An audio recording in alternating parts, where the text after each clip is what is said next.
C'est marrant. Dubai My Love, c'était une chanson pour Demis Roussos.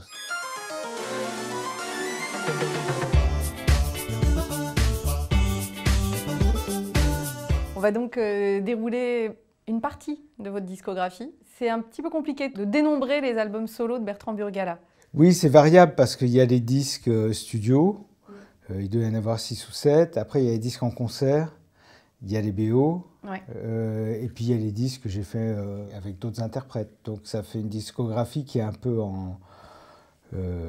à tiroir.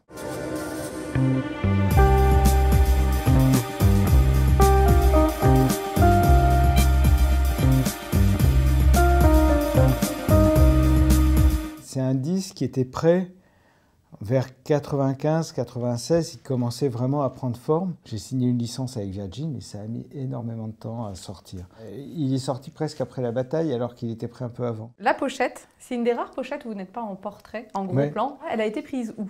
Elle a été prise à Piana, en Corse. Au début, l'album, je voulais l'appeler Nonza, qui était un des titres. C'était un village en Corse. Parce que pour moi, c'était un disque très solaire et un peu mélancolique. Et c'est Yves Adrien, il m'avait dit non, il faut que ça s'appelle The Sound avec 3 S et of Music avec 3 M, comme une espèce de fusée qui passerait.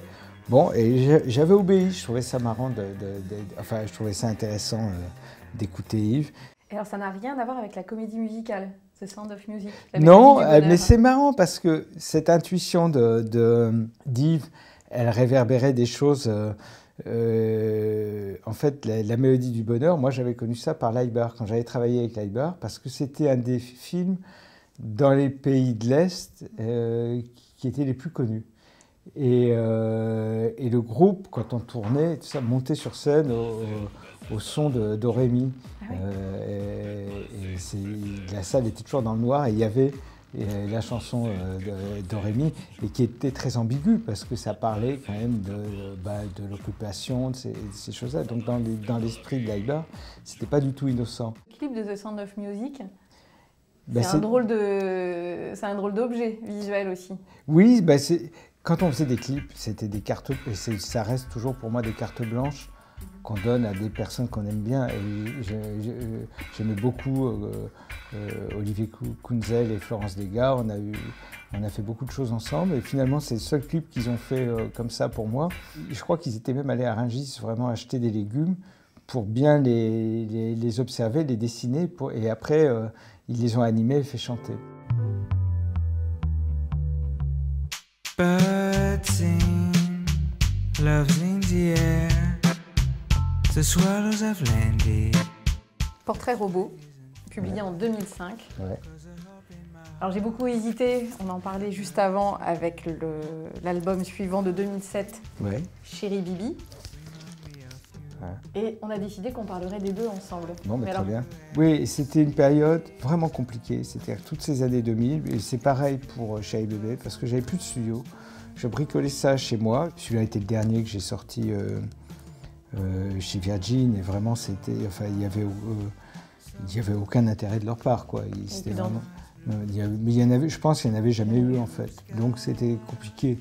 Et celui-là, on essayait de remonter Tricatel, c'est-à-dire vraiment c'était une période très compliquée. Je suis heureux d'avoir pu les faire quand même. Il y a une vraie déposition derrière ce portrait robot. Oui, oui. Racontez-nous un peu ça. Enfin, j'avais des amis qui avaient arrangé qu'on puisse aller à l'identité judiciaire, faire un vrai portrait robot pour la pochette. Et donc, ça a donné ça. Et ce qui est marrant, c'est que l'officier de police, quand il a compris que c'était ça, en fait, il était plutôt fan de ce que je faisais. Et alors j'avais choisi, pour Portrait Robot, j'avais choisi l'extrait Spring Isn't Fair. Ouais. Et je voulais vous demander pourquoi vous chantiez aussi souvent en anglais. Alors, Spring Isn't Fair, c'est marrant parce que c'est Alfred Avenge, Alfie, la compagne de Robert Wyatt, qui a eu l'idée de ce texte dessus. Et elle m'aurait dit, j'ai fait un texte en lituanien, j'aurais essayé de le faire en lituanien. Disons que quand je fais une chanson comme ça, je suis l'interprète d'une du texte, de l'auteur, quelle que soit la langue. J'ai fait de moins en moins parce qu'une fois je suis tombé sur une critique qui était d'ailleurs très favorable à je ne sais plus quel album que j'avais fait dans un canard anglais, et puis il disait que j'avais un accent terrible.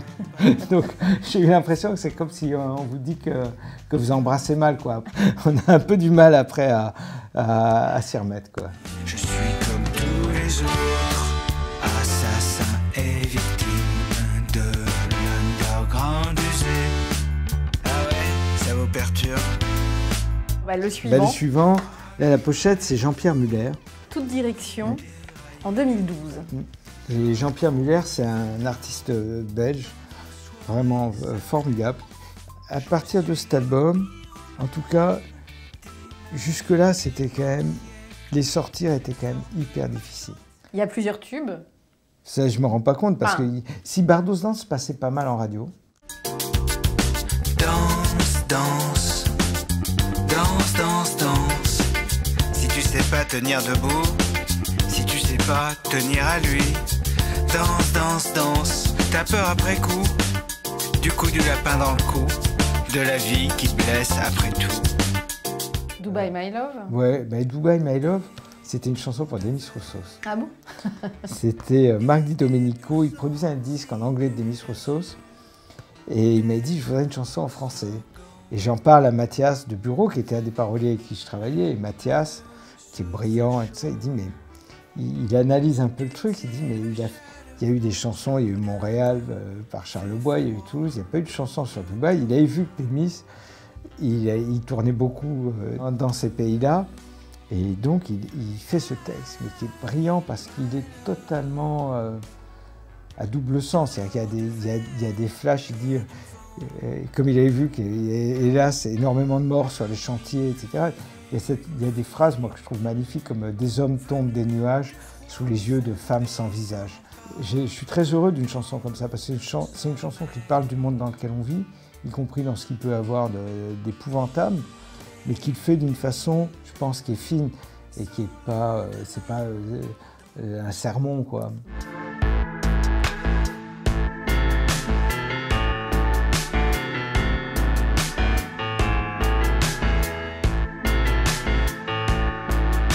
2017, oui. Les choses qu'on ne peut dire à personne. » Alors, la pochette, un autre. Oui, Guillaume Pinard. D'ailleurs, qui vient de faire, c'est marrant, j'ai vu la pochette là, du Super Homard avec Maxwell Farrington. Et la pochette, c'est aussi Guillaume Pinard, et c'est un des essais qu'il avait fait pour cet album. J'aime beaucoup aussi tous ces morceaux. Enfin, quand je dis que j'aime les morceaux, c'est pas que j'aime mes morceaux, mais j'aime les textes que j'ai pas écrits. Enfin, c'est plus... je parle des autres, là, je parle pas de moi. Hein. Attends, faut pas de malentendu. Il y a des limites au narcissisme. Alors, les choses qu'on ne peut dire à personne, pareil, le clip est très joli, c'est Benoît Forjard, Ouais. C'est ça? Et il a fait deux clips pour cet album. Il a fait des choses qu'on ne peut dire à personne. Je crois qu'on a fait ça à 7 h du matin entre Palais Royal et Tuileries. Et en fait, il tournait à double vitesse, non, même triple vitesse, à 72 images secondes, avec la musique à triple vitesse aussi. Donc il fallait que je la mime à toute vitesse comme ça. Et ce qui fait, c'est ce qui donne cet effet de suspension après quand on la remet à vitesse normale. Donc c'est lui tout seul avec moi. Et le clip que je préfère, pour moi, c'est un des plus beaux qu'on ait fait. C'est Musée et cimetière. Et il a filmé, c'est un texte d'un ami, Yata Noël, qui est un vieil ami, Yata Noël Yansane, qui a aussi fait un très beau texte sur le nouvel album. Quand je vois Musée et cimetière, c'est là que je vois, enfin, on voit que Benoît Forjard, c'est un grand cinéaste et qui n'a pas fini de faire des grands films.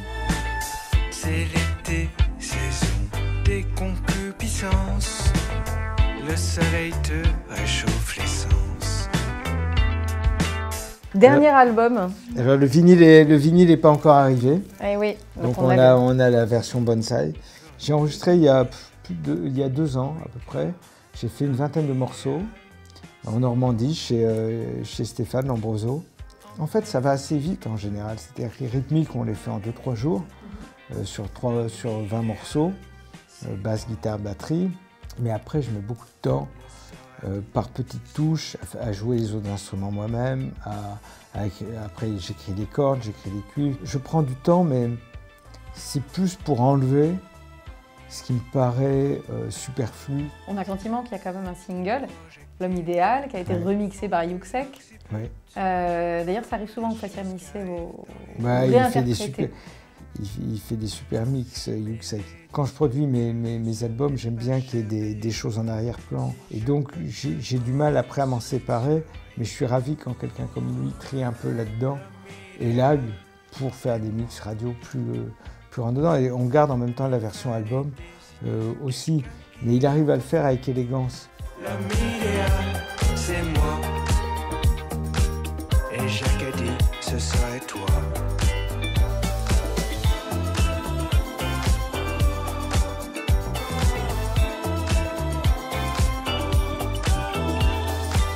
Et alors c'est écrit il y a 2 ans, mais ça parle de géolocalisation, oui. D'homme idéal, de sans accolade. Bah, ouais, il y a des choses très prémonitoires parce que à chaque fois j'essaie quand même de parler de l'époque dans laquelle on vit, mais sans me laisser engloutir par l'actualité, quoi. Parce qu'autrement c'est dangereux si on rentre trop dans les détails. Et donc c'est un peu impressionniste comme ça. Et c'est vrai que ce qu'on connaît aujourd'hui, c'était déjà en germe pour beaucoup de choses. Jamais n'ai-je tenté le harcèlement. Ici on fait de l'art seulement. Et l'homme idéal.